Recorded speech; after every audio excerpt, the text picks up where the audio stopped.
And there you have it. The tea has been poured. Even before the episode has started.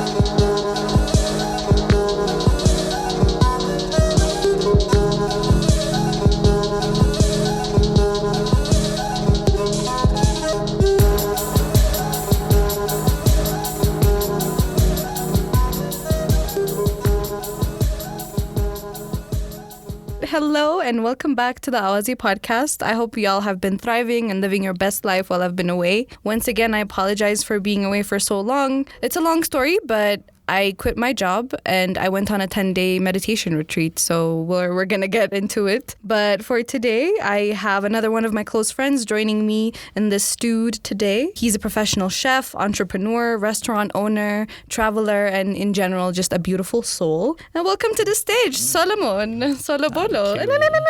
Thank you. Thank you for having me. So glad you're here. Thank you so much for taking time out of your schedule to come give us a visit. And also, he literally brought his own awaze to the Awaze podcast. That's next level. Yes, you got to. There needs to be awaze on the Awaze podcast. And some tea as well. Some tea. Exactly. Definitely. So please tell us more about yourself. Okay. Well, my name is Solomon. Born and raised in Addis. I recently started my business with my partners, Soul Food. It's a sandwich shop, but I'm not new to the food business. I've been doing catering for the past 8-7 years. It started as something that I was interested in, and then I liked a lot of experiments with food. I did that as a student, mostly because I didn't have enough money to buy everything that I wanted. So I experimented. Yeah, it gave me that platform to experiment. And then, it eventually grew to a business, and people started asking me for like, can you do this? Can you cook for us? And stuff like that. And I was like, hey, this could totally be a business. Mm-hmm. And I've been doing that for the past 7 years. I've been cooking for events, catering for different gatherings and family, friends, and now it has evolved into a proper business, which started about like 5 months ago in September, right? Yeah. Yes, it's amazing. And Sol is the kind of person, you just give him andatent and he'll be like, sabat tainet, ምግብ. He experiments like totally. I would definitely recommend. I'll plug in his address and the restaurant's Instagram in the description below. You definitely have to check it out. I would highly recommend. Anyway, one of the reasons that I wanted you on here, like I said earlier, going into Vipassana meditation, doing that 10-day silent meditation course, it was my first time, and it was transformative for me. And I just came out, last week. So even and during the meditation, I'm like, I definitely have to talk about this in the podcast. And you came to mind because I remember you're the first person to explain it to us when we were, having brunch at the Loving Hut, and you brought it up and you were applying for the first time. And this was 7-8 years ago. And since then, you've gone to it like 7 times now? 7 times, I believe, yeah. Yeah. So who better to talk about this than you? So for people who don't know what we're talking about exactly, like what is this 10-day course? What is it? Could you describe it in an easier way for people to digest? Yes. So Vipassana is a technique taught by the Buddha. It's a meditation technique, and it's been kind of hidden for a long time, and now it's kind of resurfacing in the world. These retreats happen all over the world, and I think it's been 15 years since it first came to Ethiopia, and I heard about it then when one of my friends participated in one of the first courses. But honestly, I didn't even know much about meditation or anything that has to do with it, so I wasn't interested about it much until 8 years later. More friends of mine did it, and they started telling me, there's this thing that people are doing. It's a 10-day thing. And by that time, I had already read about meditation or heard about meditation, so I was more interested. And it came at the very right time for me because I also had quit my job at that time, and I was in this situation where I was trying to figure out what to do next. Mm-hmm. So Vipassana happened, and I was like, this is the perfect time. And my first course was in Mojo. I went, and I'm normally a person that does not talk much unless I'm with like close friends. Mm-hmm. People call me Zagatam no follow. Yeah. So it wasn't really tough for me to stay quiet for 10 days. The idea of it was not that scary for me. But I'm really happy that I did it without any preconceived ideas of what it is, mm-hmm. because that really helped me really understand what it's about and not try to give meaning to it from my own perceptions. So that was really interesting. I think it hit me after I did it. I'm like, whoa, this is huge. While I was there, I remember thinking, oh, my mom should do it. My dad should do it. My sister should do it. And Tana should do it. And that kept on happening to me. And I was like, okay, the minute I get out, I'm going to have everyone do this. Yes. You came with the force. Yes. Yeah, it was amazing. Yeah, because most of the people in our friend group have done it. The people who are in episode 1 and 2 have also gone to the meditation. And it's like, you tell a joke and you just have to be there at a situation. Yeah. You just have to experience it to really see it. But what you can see for sure is after someone has come out of that 10-day course, just the general aura of their energy, the way they digest things and articulate their thoughts has been transformative. And that's one of the things that I saw with you. So just to give people a general rundown, so you do a 10-day course. You're not paying for anything. Your bed and board, the electricity, the water, the food, everything is covered by the donation of old students, people who have done this before. And they won't even accept donations unless you've done the course. So you have to experience it as if you are a nun or a monk for that 10 days so that you could reap all the benefits of it. There's no talking, no cell phones, no reading materials, no writing materials. And it's just you do the course and you're meditating for most of the day. You get, rest in between for food and stuff, but you're just with your thoughts. So anyway, that's basically what it is, just for people who haven't experienced it before. Who haven't heard about it before. But yeah, so you've done it 7 times. How has it varied for the different times that you've done it? When you've come out, has it been a different experience or has it been the same? Tell me about it. So maybe more clarification on what Vipassana is and what it's trying to do. So the whole technique is the words itself. Vipassana means to see things as they are. So the whole technique teaches you to kind of be observing yourself, the reality that happens within your body, which is also reflected in your exterior surrounding, to observe it just the way it is and not as you would like it to be, or not in this perception. So it's like hitting reality. Yeah. Yeah. Batista, exactly. Yes, so this meditation kind of helps you acquire those skills, kind of raise your awareness level. And once you do that, and then with that also comes things that you realize about yourself, about your surrounding and everything. Yeah, and you're living in the present. So they explain it like when you're thinking about things that happened in the past, you're just, living in the past and you're recalling memories. When you're thinking about the future, you're living you're not present. So Exactly. when you're in touch with your sensations and your breathing, you are actually experiencing things right now as it is. And the biggest teaching is that you shouldn't be attached with any of the feelings you're feeling now, whether it's anger or cold or hotness. It's going to pass. Yes. There's also something that the teacher says, understanding things from the experiential level, which is something that I've never thought of, I've never even heard of. And that's something that Vipassana really taught me, is that you can hear about things, you can talk about things. For people who are listening to this, I want them to know that, yes, it might be interesting to hear about it, and then maybe you would like to be taught, or told by them extensive things and understand through it. YouTube videos, through a podcast and stuff. Yeah, but at the end of the day, there isn't anything that could give you the whole sense of it as experiencing it. I'd like to encourage people to apply, to do it. Yeah, for sure. Yeah, but definitely do some research before that. Definitely ask around people who've done it, what their experiences is like, all of that. Yeah. So going back to the question, how have the experiences varied? So from the first time to the third time to the 7th time, the different experiences you've had, how much have they varied? My first time was, as I told you, I had no idea about it, so it was more exciting, and I did it from that excitement energy, and it was really nice. And on the 10th day when we started talking, I was like, why are we talking? Really, that you didn't want to like, go back? I didn't want to go back to talking. It was very sweet in a way, delicious, that being quiet, just being with myself. I've never interacted or listened to myself to that extent. So it was really delicious. I enjoyed it. And then when I went for the second time, I thought, whoa, I know this, I've done this, and I got this. turns out I didn't.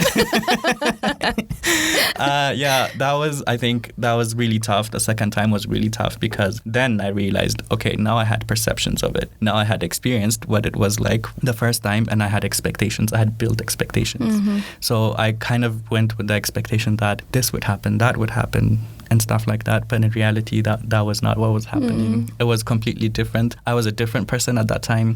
From the first course to the second course, I had experienced lots of other things. So the things that I took as would be easy for me were not. And then the third time was also kind of difficult. But then at that time, I knew this time it's going to be different. So I would not have any expectations. But obviously, I had expectations. You had expectations. You had some expectations. Yeah. But each course kind of like gave me more opportunities to dive through my awareness about myself and about my sensations. It was more connections with my body. And then as it went by, I'm realizing that 10 days is not even enough. Yeah, 10 days go by really fast now. Literally. While when I first did it, 10 days was like, whoa, 10 whole days. 10 whole days? Yeah. You'd just be thinking, and then you'd come back, it's been 3 minutes. I've lived 5 lives. So exactly. How is it 3 minutes?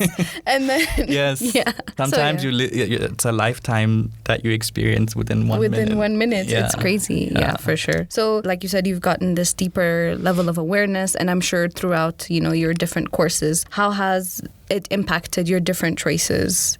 How has it become beneficial for you? Well, it really allowed me to take a step back in figuring out what I do, how I do things, why I do them. And honestly, I think it also gives me clarity on my intentions. Like there are times when I'm confused about some things, so I just decide to sit and meditate. And then the concept of not being attached to everything, as we all are, even after Vipassana, that doesn't go away. It doesn't. It's still there. The ego's still there. The ego's still there, yes. So it really helped me understand myself in a way. Is this coming from a space of attachment, or is this coming from wanting to do something? Like what's the desire, what's the motive, what's the intention? All of that. And everything I do, I think now that's kind of been something that's incorporated. And I also understand now my body and how certain things make me feel. I also listen to that now. While before it might make sense, it might be logical, but sometimes if I don't feel certain things about some things, I don't do it, and I don't have to. I've learned to listen to my body and the information that my body gives me. There's continuous information that your body gives you that literally,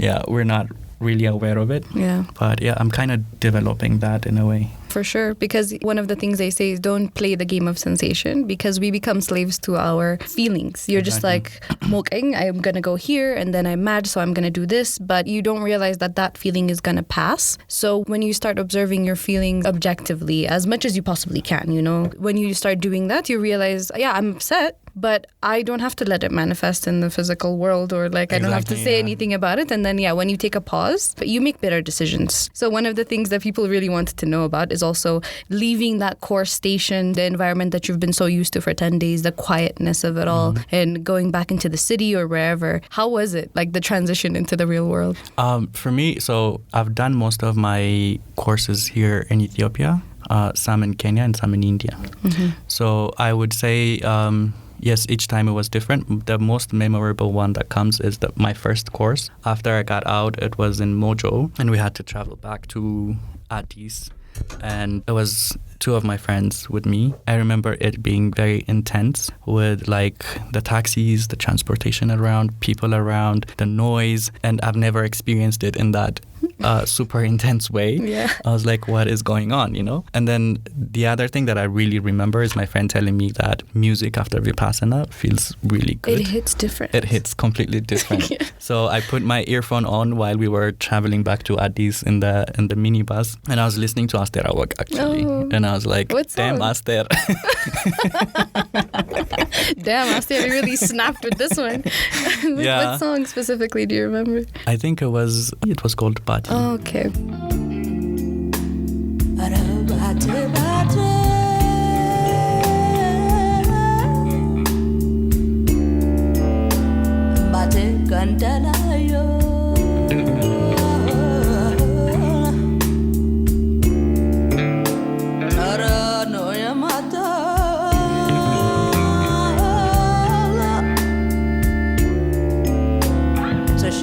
No, Senor.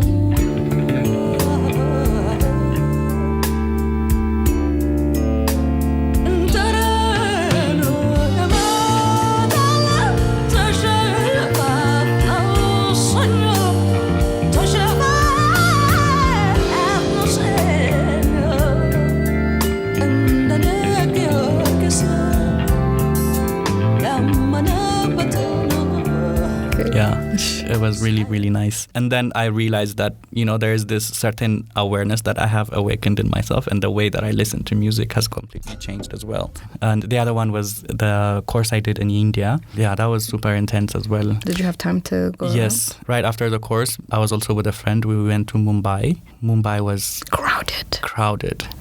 It was like, the Bajaj Chalu, the cars, yes, everything was like, it's noisy, and we couldn't find room because they had this regulation where foreigners staying, you need to like report or whatever. They didn't want to give us rooms. So we actually had to go back to the center the same day. Our plan was to like look around in Mumbai, stay for a few days, and then see more cities, but we couldn't. So I actually came back from India not experiencing Mumbai. It was just that day. Oh, wow. I couldn't. Yeah, that's too intense for me. I don't think I can do that. It sounds intense. Just going and being rejected by, hotels and coming back. That's a lot to experience after that. Yes. Wow. Okay. So during your course, what were some of the challenges or like breakthroughs? Tell me one challenge and one breakthrough that happened for you during the course. So let me explain. So for me, the first 5 days for me was intense because when you're by yourself, you get so overstimulated by TikTok and Instagram and life just in general. I always have something in the background. If I forget my phone when I'm in the bathroom, I'm panicking. Like, how am I going to sit here in quiet for, however long? From that,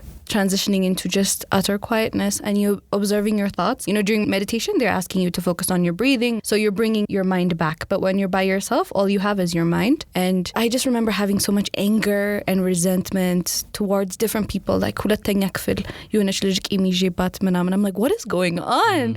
And I just had so much anger. And that for me was a challenge to realize that I'm just like, I thought I was a chill person. And then I'm just like, I didn't realize I had so much anger and in my body. And then that was a challenge for me. The breakthrough was coming out of that and transitioning into after the 5th day, I just had nothing but bliss. It gave me perspective on the priorities that I'm giving in life. I'm like, I need to prioritize the people around me, the people that I love. They need to know that I love them. And so that was the breakthrough for me, is just a newfound appreciation for everybody, my friends, my family, just everybody in general, like people I work with. I'm just like, like these people are solid. Like I need to put in work with my relationships with people and stuff. So that was a good breakthrough for me. So let me know what yours were. I think it was like on my first, second, and mostly third courses, one thing that was playing in my mind is, and one thing that I realized is that I am a very creative person. So in Vipassana, I've designed houses, I've designed clothing, I've cooked in my head, like a lot of things that I have, like when I get out of this place, I'm going to do this, I'm going to do that. This is a dope idea and stuff like that. So I kind of understood that there's a continuous flow of ideas that if you allow yourself to sit and listen to that, they'll come. And so you never run out. So it kind of helped me understand myself and how these limiting beliefs we have. Before, if I have a great idea, I'd try to like hold on to it. Gatekeep it, exactly, so that nobody does it. I'm going to be the first one to do it and stuff like that. And I've seen a lot of ideas that I had that I thought were like brilliant being executed with people that I don't even know. And I'm like, how are they getting this? Like sometimes it's scary. Do they live in my mind, these people?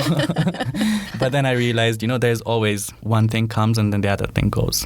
Yeah. The other breakthrough, a huge understanding for me is that what you said about like how we categorize people and how we have this separate idea of me and them, me and you. And at the end of each course, I would say I realize it hits me more and more that we're all the same at the end of the day.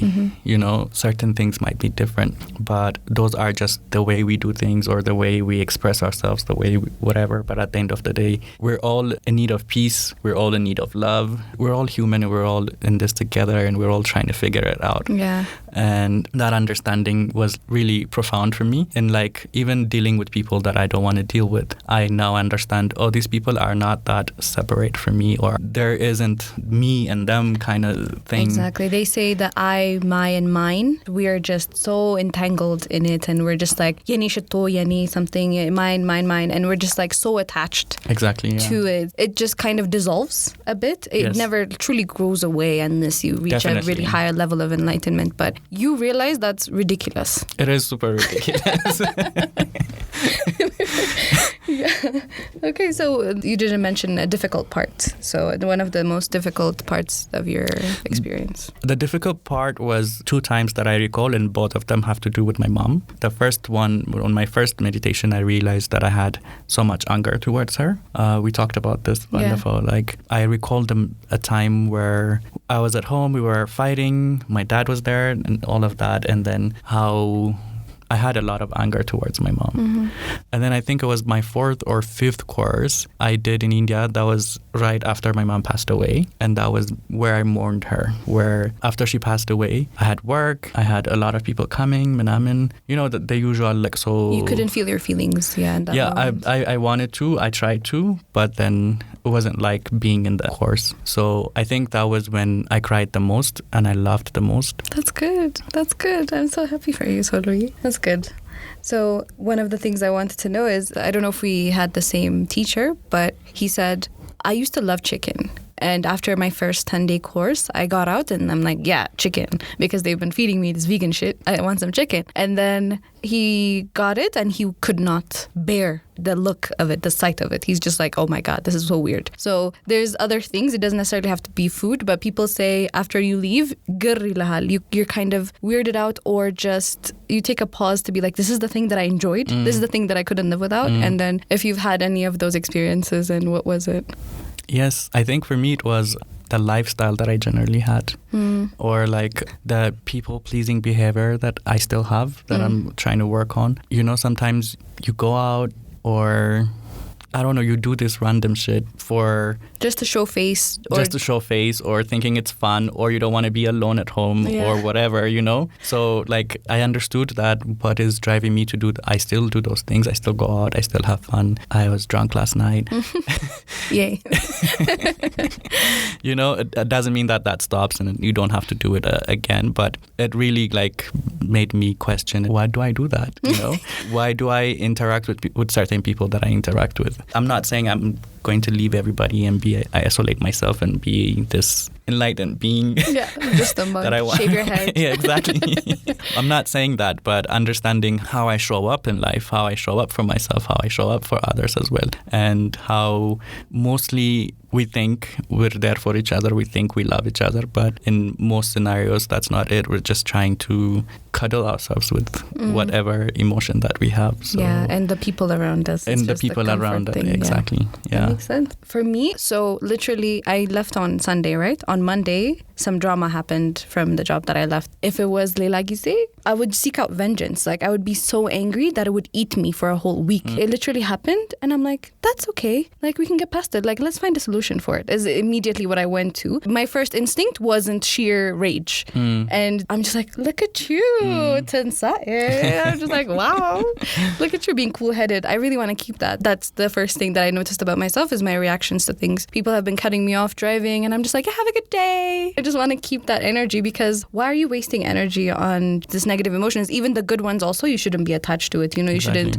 create craving and being just attached to the good feelings, but having a neutral ground and saying, this bad thing has happened, yes, but it's gonna pass. And this good thing has happened, great, but I don't have to be attached to it. I don't have to crave that situation. Yeah. So for my experience with the negative emotion, I was just so surprised of how I kept it together. It didn't take effort for me. I just couldn't be angry. I just didn't have the range to be angry, and I just hope to, keep that. So that's the one thing for me. But yeah, one of the weirdest things for me there was having vivid dreams, because andinga, there's no distraction. There's nothing you're watching or whatever when you're sleeping, and there's nothing you consume, like alcohol or whatever, to create that barrier in your brain. So did you get vivid dreams too? Yes, there were instances where I had vivid dreams, and it's weird because usually when I go for a course and then after the 3rd, 4th day, even though I'm sleeping, I'm super aware.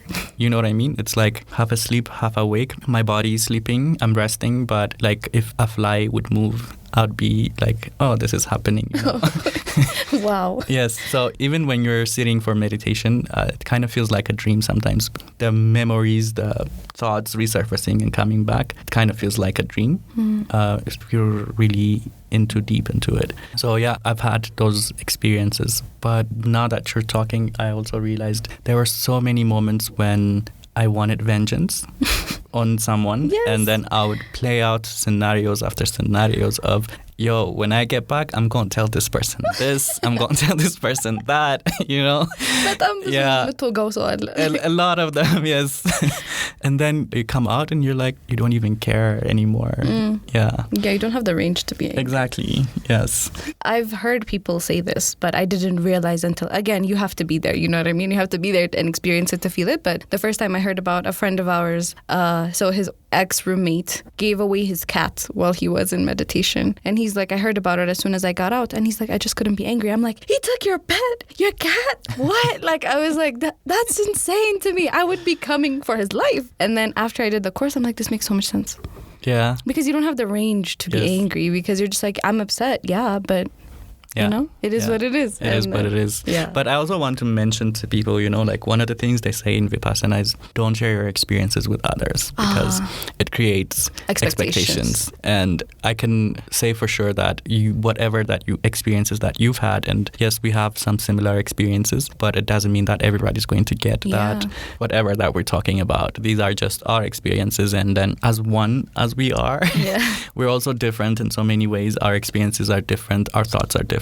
Our conditionings are different. So whatever we have inside is what's going to come up. Yeah. So actually, a good point. This is a great segue because I wanted us to talk about, and also a friend of ours wanted us to talk about the bad experiences that people have had during your service, or maybe when you were there. Could you share some experiences that other people or you have gone through where people have breakdowns, you know? Some people don't expect all the thoughts, all the feelings to resurface. There's so much trauma that we're trapping in our bodies, and we don't know how that is going to resurface because basically they describe it as a surgery for your brain, but for your trauma and everything. So you don't know what's going to come up. So lots of people have breakdowns there. Sometimes people have panic attacks and stuff there because it's just so intense. So could you explain a situation where you've seen that when you were giving service or when you were, you know, doing your courses? And how did that person come out of that? How do you help someone in that situation? Well, I don't know much stories about it because when these things happen, they're usually dealt by the teacher. The teachers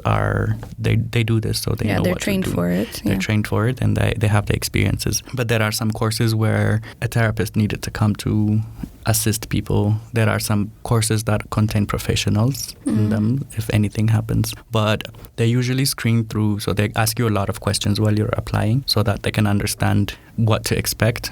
And if they feel like there might be incidents, they might say, no, you shouldn't do it now.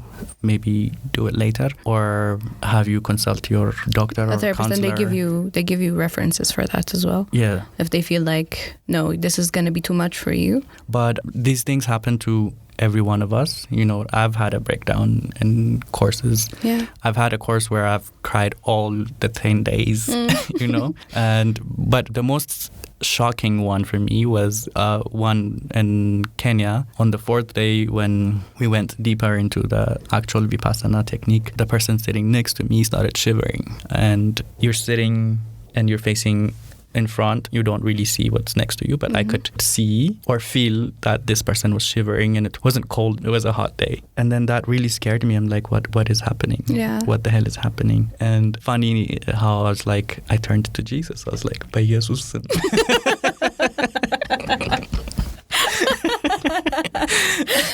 I started praying right there. Vipassana meditation terasta.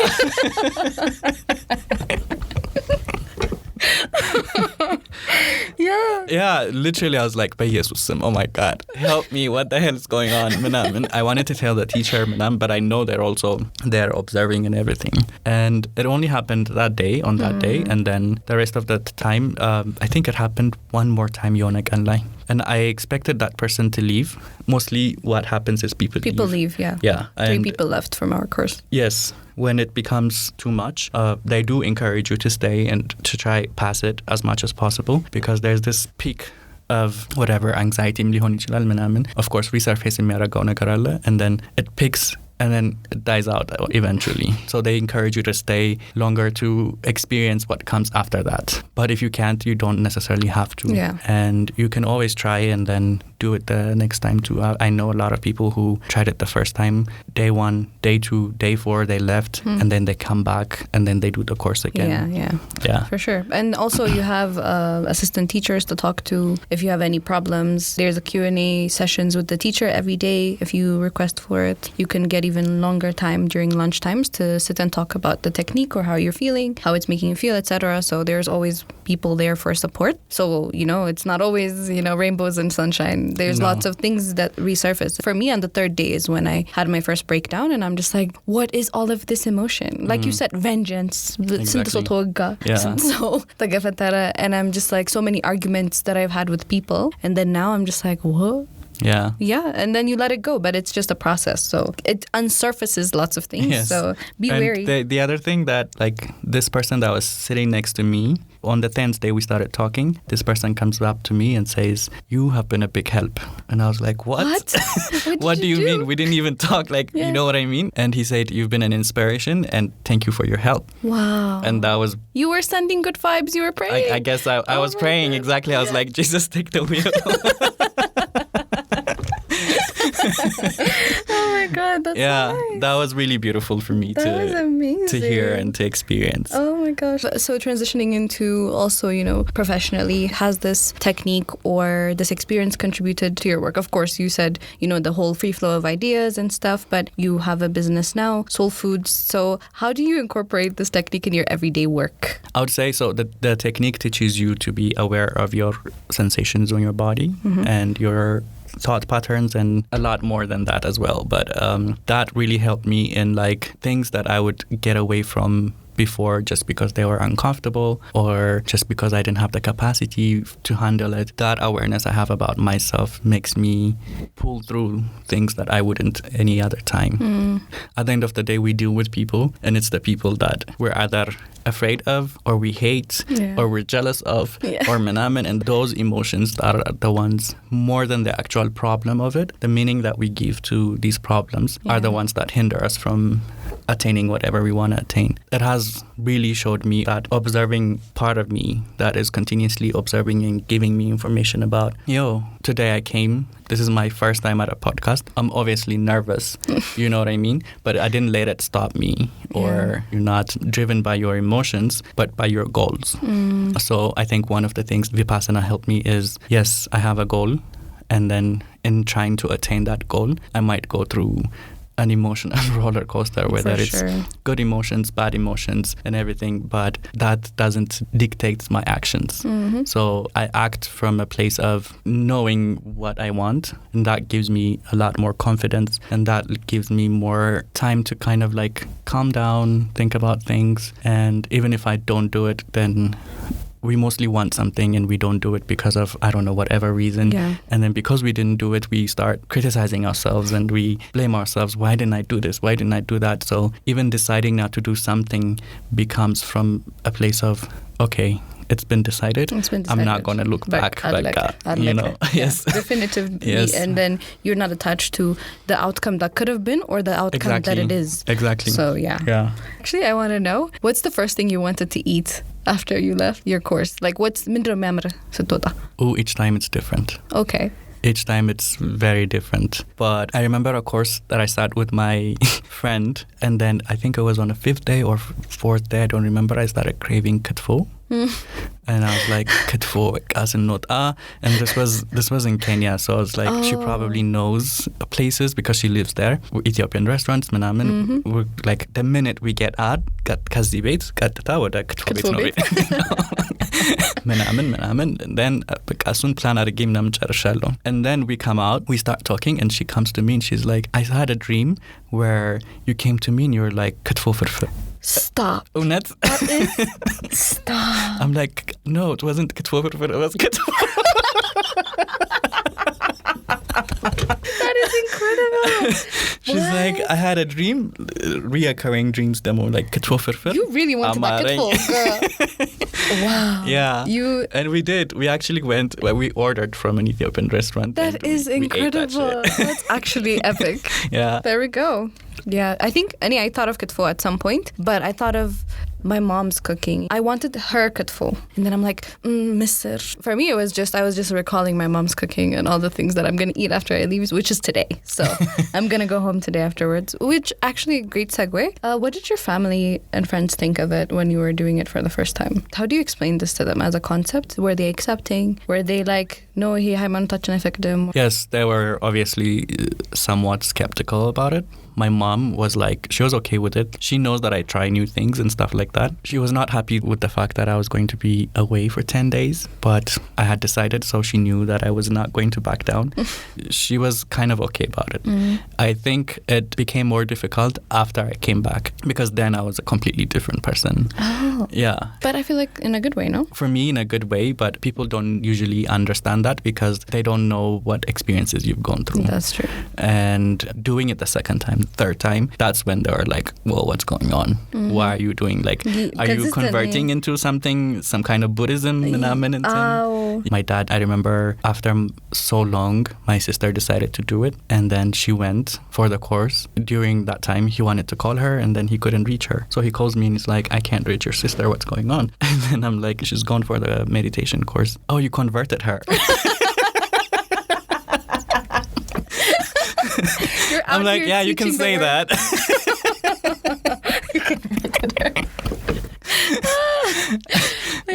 And yeah, and she's the one that has actually been explaining to him that this is not a religion. It's not. It's very scientific, I would say. It's very scientific. It's not religious at all. And if you're religious, everybody from every background, from every religion can come take the course. Yes. It's for everyone. It's just universal problem solving for a universal problem that has no race, no religion, nothing, no dogmas in mind. Because this is not rites and rituals. There is no ritualistic thing to it at all. Exactly. It's literally being aware of your sensations. Halas, like there's... Yes, I say it's like you exercise for your body. This is an exercise for your brain. mental. Yeah, for sure. Yeah. So going into the restaurant business, what was the most difficult part about starting your business here? I would say my own limitations. Of course, money, definitely. The bureaucracy, manaman. But one thing I've realized is that I've been wanting to start my own restaurant business for a while now, but we're not taught how to start a business. Nobody teaches you that shit. I'm still figuring it. We just know mitochondria is the powerhouse of the cell. I don't even know that shit. How is this going to help me in life? Huh? But yeah. Yeah, but I had a lot of fear as well because of my own belief systems that eventually I realized, and therapy also helped me through this, understanding myself better and understanding my own belief systems. What belief systems do I carry with me that are like limiting me from what I'm trying to achieve? After that, I think I've been doing a lot of meditation, a lot of affirmation, and a lot of journaling for myself, and then trying to understand myself more, because you can always blame it on external things like, internal honam. Yeah. But there's also a way, while there are so many thousands and millions of people that are doing it out there, but the condition that we're at, it is super frustrating, I'm not going to lie. For sure. But, understanding myself more helped me figure out why I do some things the way I do them or why I don't do them. So in starting a business, I think I always had the assumption that as a businessman, you're supposed to be this know-it-all, do-it-all. And I don't know, at least in my exposure, the people that I was exposed to as business owners were like very active. They knew everything. They're very good with people. They know everybody. Yeah. But I felt like I needed to be those people for me to achieve that. But now I'm kind of turning it into my own thing. Like, what are my qualities that I can leverage on? And then what other qualities can I use from other people that I can also use as leverage? So I now have a business with 3 other partners. Oh. Yeah. So that's one thing I feel like I've changed throughout the years, is that I'm not trying to do it all. I'm being open to help. I'm being open to collaborations, and I don't have to figure everything out on my own. I'm realizing more and more that I am a person of community. I thrive in community, and I thrive in doing things together and getting help and helping others and stuff like that. Nice. I love that. I didn't expect that. So I wanted to know, when you go into creative mode, like you said, that creativity was like overflowing as you were doing your meditation. So when you go into your creative action mode, or so when you're experimenting with food, what ingredients do you need on hand? You're just like, to start your creative mode, or you don't, you can just work with what you have. I think I work both ways. Sometimes I get ideas of like, okay, I need this and that, and I get those ingredients. And sometimes I just work with whatever I have. And that's how I learned to cook. I taught myself how to cook. A lot of videos, readings, recipe books, and a lot of experiments, obviously. And while I was a student, we would live in a dorm. And then we had a kitchen, manaman nagar, so we had to cook ourselves, and we would come together like, hey, I got potatoes, I got onions, I got intent. What can we do? Let's just do this. Yeah. And that was me usually leading if we do this with this and manaman, just creating stuff out of whatever. The one that's most memorable to me is your ananas wet. The ananas wet is, I want to have it again. Like, if it's ever happening, I'm coming. Like, I'm driving to Bulbula to come have some ananas wet. So I want to know if in this combination, a combination of stuff that you wouldn't expect to be good, but just worked for you. What is the one that you can say? I think the ananas wet concept came from us doing a catering. I think it was in Zoma Museum, and then we were cooking for an event. And this friend of mine, she was doing dessert on the side, and I think I was doing firfir for our breakfast. And then she's like, "Anta quatta from ananas wet largo little." I'm like, that's actually a brilliant idea. You're like, thank you. I will commandeer this situation. So one of the things that my mom taught me is when she makes dorot. So my mom is not even Ethiopian, right? Yeah. But I feel like I've learned a lot of Ethiopian cooking from her. Mm-hmm. And I think this is something that she takes from my dad. He's taught her a lot of Ethiopian cooking. So she'd say, they put edge in dorot. And then... Where? I don't know. But they do somewhere. Somewhere. Yeah, they put edge in dorot. But even if they don't, the way dorot is made, the onions are like almost brown. They're caramelized, so the sweetness comes out. Mm-hmm, so that combination of sweetness and something hot. It works. It works. It really works. Do you put edge in your dorot? No. Okay. I thought that's what you were going to say. But I do in awaze. You do? Is there edge in this awaze? No, there's not edge in this awaze. There's wine in this awaze, though. Yes. Oh my God, I can't wait to taste it. I wish we had some bread, like with kebab. I can't wait to taste it. Thank you so much for bringing it. Well, is there any question that I should have asked that I didn't? No, I'm happy with everything. Because we're about to enter the fun question segment. Okay. Fun question segment. So if you could turn any activity into an Olympic sport, what would you have a good chance at winning a medal for? It could be libs mataf. It could be any activity. What would you have a good chance at winning a medal for if it was an Olympic sport?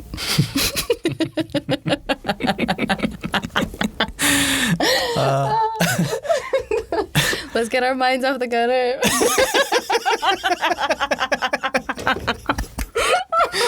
I did not even go there.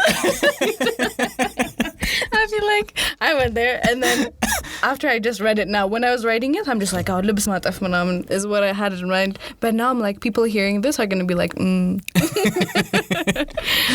I don't know, probably cooking. Okay, I'm sure there's awards for that. So, lemonat satafim.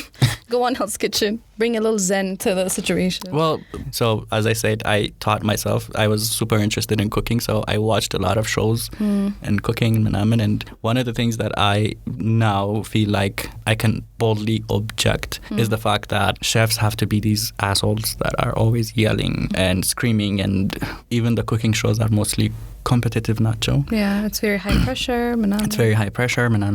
And I always felt like that I needed to go through that kind of process for me to be like an actual chef or that validation. Exactly. But now I feel like, no, in the way that I work at the Mandalikush, I love community. And food for me is that. Food is my love language. Mm-hmm. Food is the way I bring people together, the way I connect with people. So it's not that intense, Yohona, or very, like, you whatever the stereotype. Shows, yeah. So... That's good, yeah. I want to ask, so what are you most grateful for this week, and why? I think my business partner. It's been quite like a challenging past 4 months for me since the business started. A lot of things that you do not anticipate come up, and we just learn how to do them as you go along. And one of the things that I do is I'm always trying to be in a space where I know how to do some things and then do it. And if I do it without knowing, it doesn't feel like I'm doing it, or I don't give myself much credit. So even though he's a business partner, he's not actively involved in the business, but he's been seeing how challenging it's been for me. So he's been very supportive in accompanying me to go get something, Leonie Chilal, or in doing this and doing that. And I've been abusing that a lot. So I'm very grateful for that. Oh, that's sweet. Yeah. That's so sweet. Send him a link of this after. Let's see what that. The next question is, what would you like named after you? It could be a physical thing, like a building, a planet, a river, or it could be an action, like that kind of dance, whatever. So what would you like named after you? I guess Abbalal, I would say. Abbalal? Yeah. Oh my God, this is the solo bolo. That's it. Yeah, I do eat. I love eating, so. That's great. Yes. Oh, this is very full circle. Yes, I love that. My last question is, so you said you used to be employed before and then you quit right before you went to the meditation like me. So what would be the advice you would give your previous employer now in retrospect? Chill. Facts. Facts. Yes. Definitely, you know. I mean, I could say that I understand the pressure that the work brings, whatever, but I would say chill. And now, me being on the other side as an employer, I also remind myself that continuously. Like, you know, one of the things that I want to create or help foster is a culture of not working hard, but working smart and allowing people to use their own skills and qualities with their own authority and not having been told to do this or do that, you know. Sometimes work feels like school, not even high school, maybe elementary. Do this, do that, or you're not given that space for you to be you. I would say there's definitely other ways of doing things. There are infinite ways of doing things, you know, and it's always helpful to look at that or to question, what can I do differently? How can I do it? And yeah, I've worked in hotels. I've worked in places where I'm still like family with those people, with my employers. And then መቼም የማላያቸው people that I never want to see never again. go back. Yes. እንደሱ አይነትም እንትኖች አሉ. So the bigger it gets, institution እየሰፋ ሲሄድ, the complicated it becomes. Yeah. So I guess in the essence of it and in establishing soul foodism, that's something that I want to carry with me, that lightness of your life is not supposed to be all your work. You know, you work, you have fun. Work can be fun too. And I feel like we're kind of really doing well in those senses. Our employees are delivering more than expected. And that's because of the culture that we're trying to build, where we get together every month, we talk about wellness, we talk about the challenges of the work that we do and the challenges of working together with other people. I think through the years I've realized that we are emotional beings. We cannot deny our emotions. So how can we work in an environment where our emotions are acknowledged, are expressed in a way also?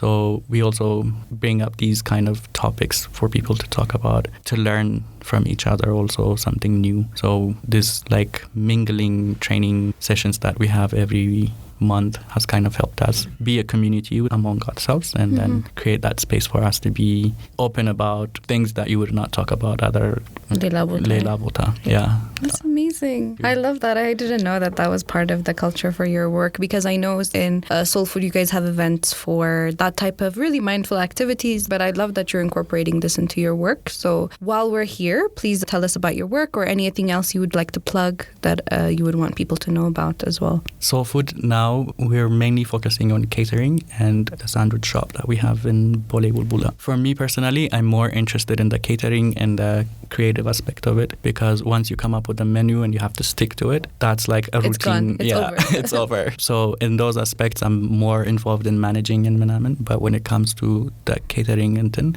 I'm definitely the one that like creates most of the menu for that, and that allows me to get creative. And that's also one of my happy places. And we're trying to find new ways of doing things and collaborating or putting things together. Like you said, yoga with breakfast, yoga with brunch, something that has to do with wellness and food and, of course, music and community and coming together, all of that. So that's the essence of Soul Food. And our mission is actually to create generational and international brand that is not just limited to Ethiopia and to just the time that we're in, but also something that can last beyond us and beyond. Also, I want to see Ethiopian food being taken seriously and being consumed all over the world. That's the goal that we're moving towards. I want to explore African cuisine better, and I also want to introduce Ethiopian food to the African. The masses. Yes. Yeah. I'll leave the link for soul food in the description. Is there anything else you want to promote? Come to our brunch on Sundays. Yeah.